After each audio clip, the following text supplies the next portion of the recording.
Sandali, bakit mo ginawa mo? Dapat matagal na ako nakinig sa iba. Dapat hindi na kita pinaglaban. Dapat hindi na kita pinaan. Umalis ka na, Andre. Umalis ka na! Umalis ka na! Umalis ka na! Ayoko na kita makita. Umalis ka na! Kasalanan mo lahat ng tuwi. Ayoko na! Ayoko na! Sir, excuse me po. Umalis ka na! Sir, excuse me po, sir. Sir, lumabas muna ako po kayo. Lumabas po muna kayo, sir. Para po makapagpahinga po ng maayos yung pasyente, sir. Sir, Umalis ka na! muna kayo, sir.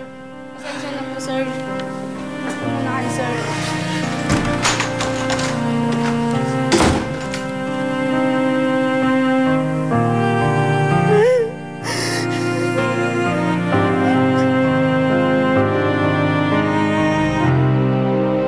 Suzette, what have you done? Ba't mo ito nilabas sa press? Pwedeng masira si Andre niyan, ah. Importanteng malaman ng mga tao kung ano talaga ang nangyari, Dalton.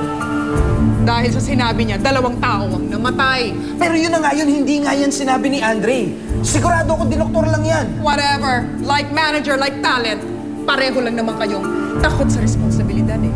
Mabuti na lang hindi natuloy ang kasalan, no? Because she's so better off without Andre. Jones,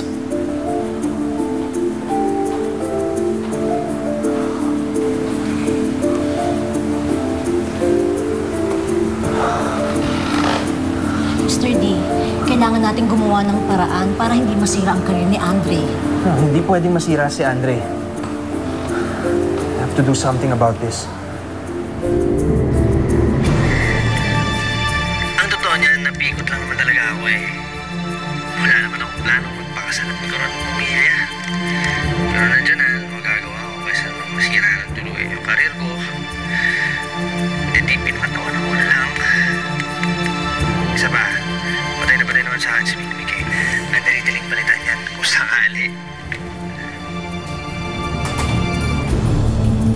Ano lang.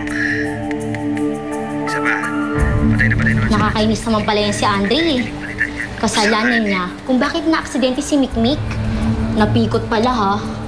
Oo nga, akala mo kung sinong malungkot na groom, playboy naman pala. Hay nako, ayoko na sa kanya.